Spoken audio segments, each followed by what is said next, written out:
Hi, and welcome to the OpenMindShow.com.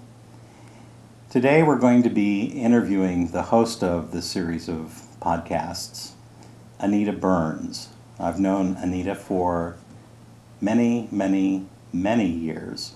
That's three manys. Three manys. Is that too many? No, that's three many. That's three many. Okay. So, hi, Anita. Hi. You have an extensive background in metaphysics and spirituality. In addition to being very serious. At least you didn't say I have an extensive backside. Yeah. Thank you very much. I'm not suicidal. So, tell us something about how you got to be where you are today in your metaphysical background. True. How many hours do we have? Well, just pretend there's a plate of pork chops here in front of us. Well, I was always strange. I was born, fortunately, born into a family, well, not a family, but with a mother who was psychic, talked to spirits, very open, very spiritual. And she encouraged what I think most children have, and that is a very open mind towards spirit and psychic things and subtle energies. And she just never discouraged me. And so I thought I was normal until I started talking to other children and found out that, well, maybe their parents were saying, oh, it was their imagination, or they were lying or whatever. And so the children just sort of shut up about it. I never had to do that.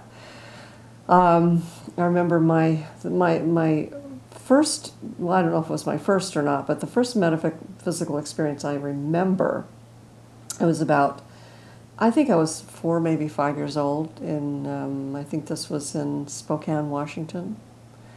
I was standing on the couch, facing out the window, leaning up against the back of the couch, and all of a sudden I found myself out in space looking back at the Earth. Now, this was in 1915, and we hadn't gone out into space. We didn't have any satellites up, and no one knew what the Earth really looked like from outside of its atmosphere. And I saw this beautiful, like, blue marble, or in a movie I saw once called I think it was called The Astronaut. It's a big blueberry. And it did. It looked like it was just beautiful and luminescent, and with the white clouds. And then I think my mother called me, and suddenly I was back to where I was. And then later, when we did go out into space, I saw the picture of the Earth, and I went, wow, that's what I saw as a child. Did you talk to your mother about that? I don't remember if I did or not. I'm not sure. And then, of course, my mother being a metaphysical, we had a lot of spirits in the house, and one encounter that I recall very vividly was I was playing on the floor with, I don't know, dolls or something, a coloring book, I'm not sure what. And I looked up, and standing in the doorway to the hallway was a tall man with bright red hair and a red handlebar mustache. Sort of a leopard skin costume on. They had one shoulder, and then it was kind of ragged, and they had sandals that laced up to his knees, like a Victorian weightlifter, circus weightlifter. And I just said, hi, and he kind of looked at me, and I don't even remember if he said anything back, but then somebody slammed the door and came back in, and he disappeared. So you knew he wasn't really in town with a circus. Right. I knew he was. I didn't really have the name for ghost or spirit in those days, but I knew that he was someone who had died and was there for some reason. Now, the building we lived in was very old. It was an old house that had been split into a duplex. So, I've had tons and tons and tons of experiences that, to me, proved that this was not the only awareness or existence that we had. And then, of course, when we moved back to California, I remember, I moved to California when I was about, I guess, 6 or 7 years old. I'm not really sure. Like I said, I had time dyslexia.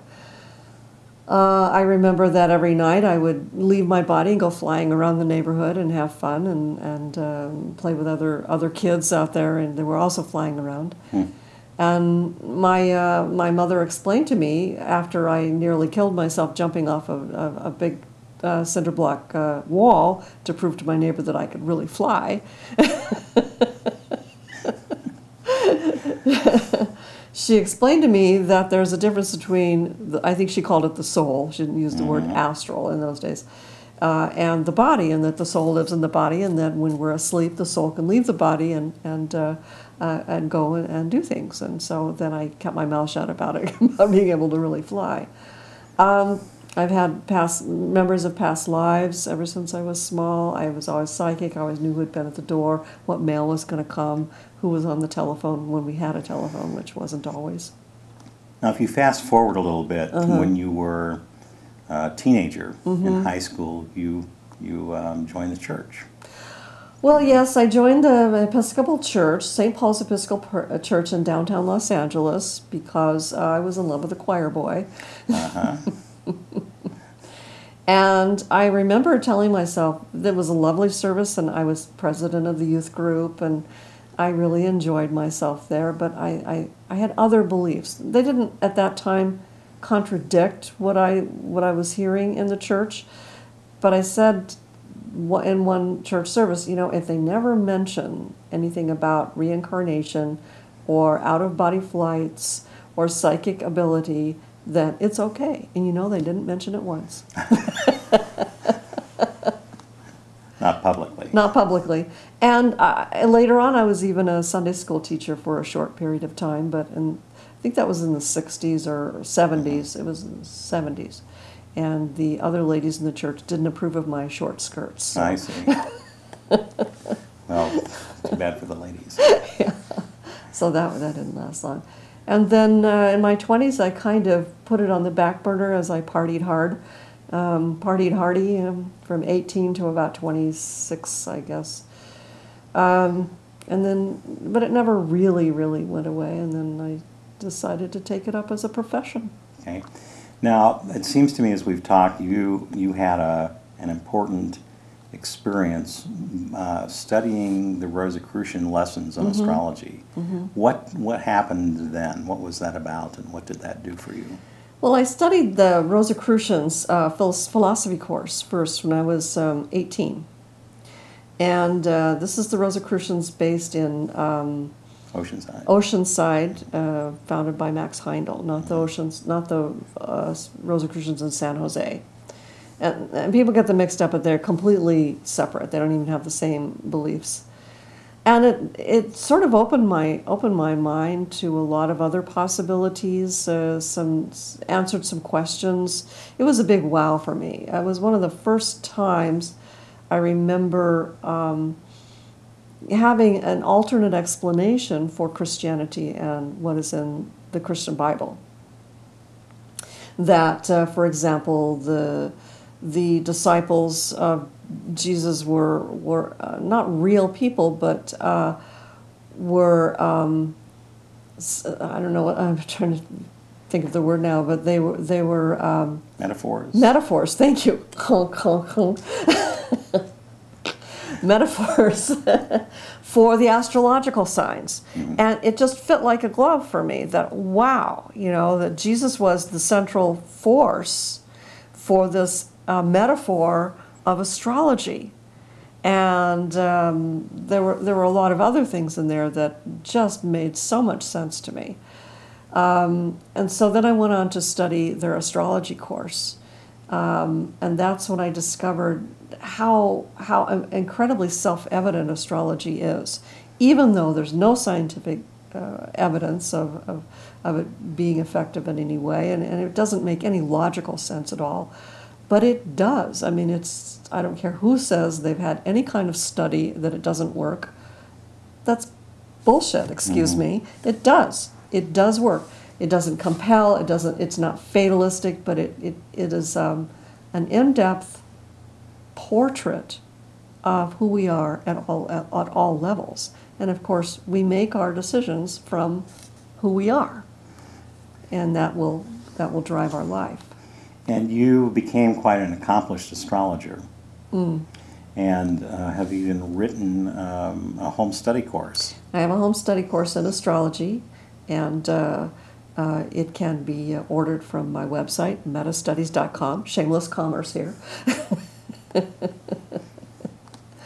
It's a course of 30 lessons. It took me years to write this. And I started it because at the time I wrote it, and it's been out for quite a long time, and I have students all over the world.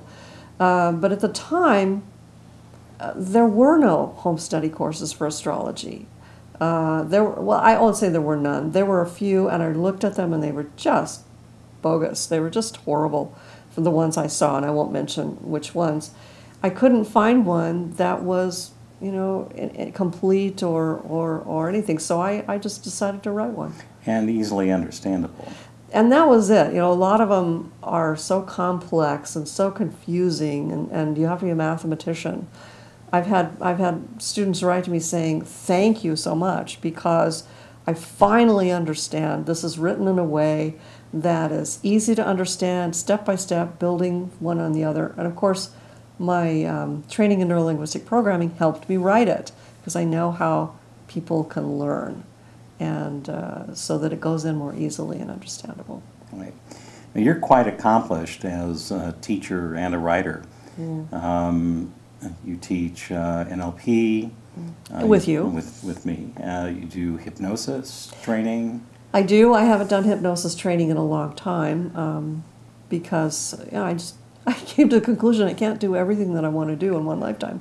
Right, but you teach tarot. You're an excellent tarot teacher. You channel. You're an accomplished channeler. You do tremendous readings for people. And you also, with your husband Alan, have cameraman, the tech guy who does everything and everything well, have developed a new process. Alan has brought a wonderful new process back to the spiritual world called Rehutek. And you've been involved with him in the development of that as well. That's been quite a journey. I imagine it has been. Yeah. Alan is also quite an accomplished healer. I'm going to try to get him on the show sometime. I think you should do that. Yeah.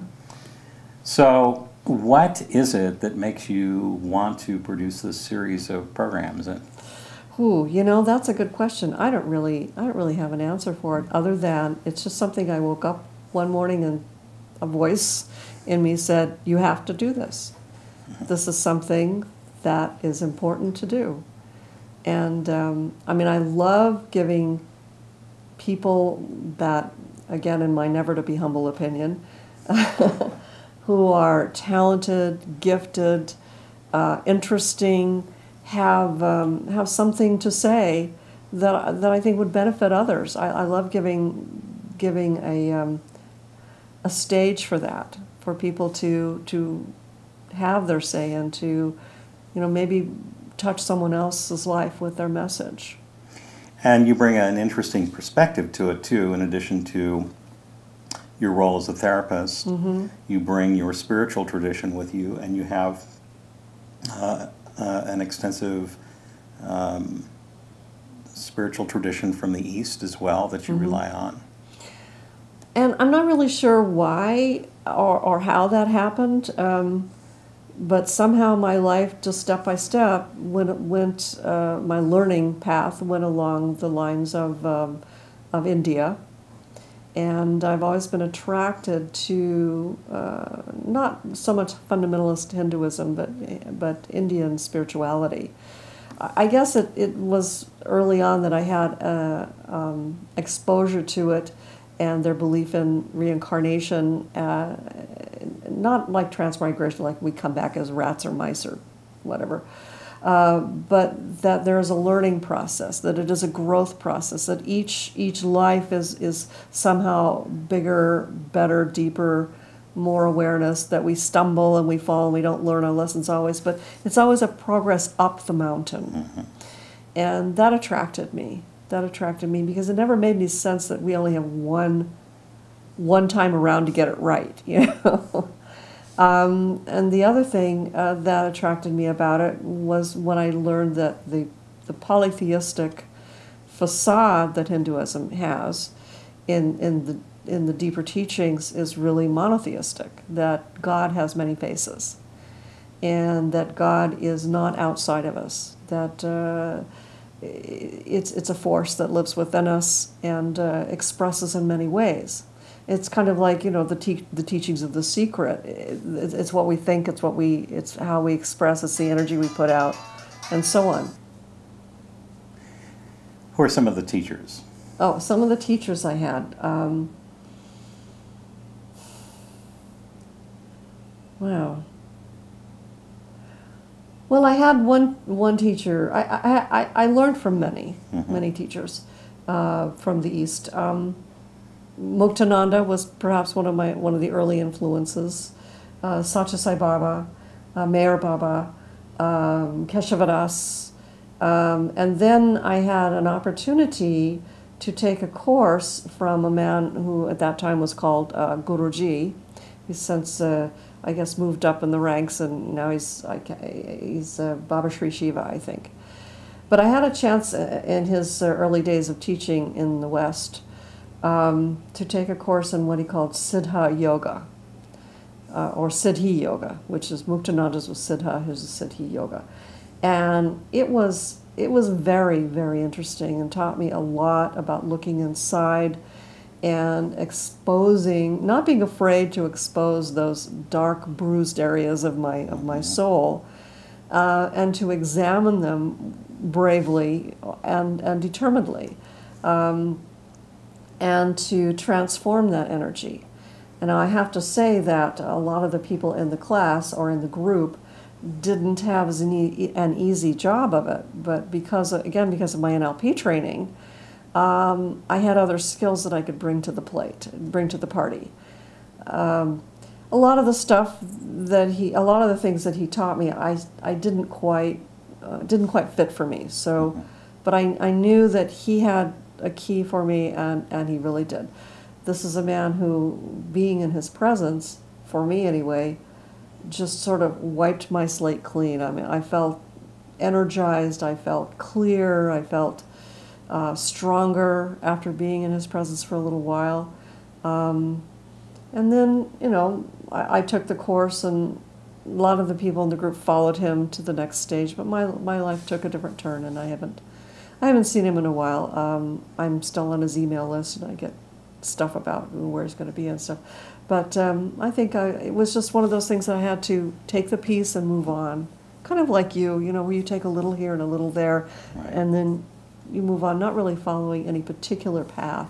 And that's the comment that I was going to make. It seems like your life, for as far back as you can remember, has been about spiritual experiences and learning as much as you could, having a very wide range of interests in spiritual teachings, and also just very talented in your ability to teach and what you teach because you've experienced it. You're not teaching what you think people want to know. You're teaching people out of your experience.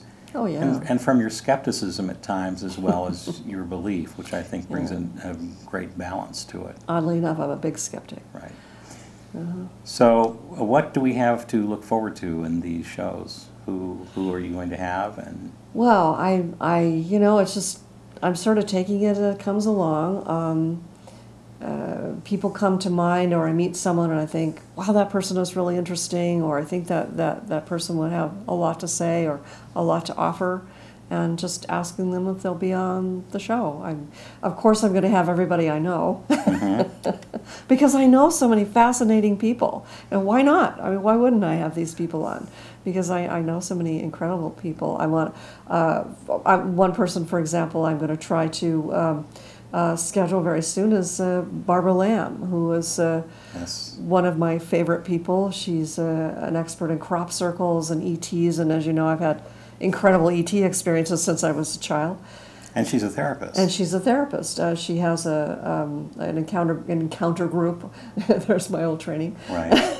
I remember those. A circle of people who have had abductee experiences and where they can talk freely about them, and just all sorts of interesting folk. Cher Starwas is a Cher great Starwas, yes, an extraordinary psychic, tarot reader, and just an incredibly colorful person. Interesting. She just sort of, she walks in a room and for me, the room just lights up and sparkles. You know, I just have a whole list of people, and hopefully it will grow. Well, I think it's a very interesting concept, and I think that you're really going to enjoy the programs that Anita brings you in the future. So remember to look for the openmindshow.com and Anita Burns and her guests. So thank you, Anita, for sharing your life and your dreams with us. Thank you.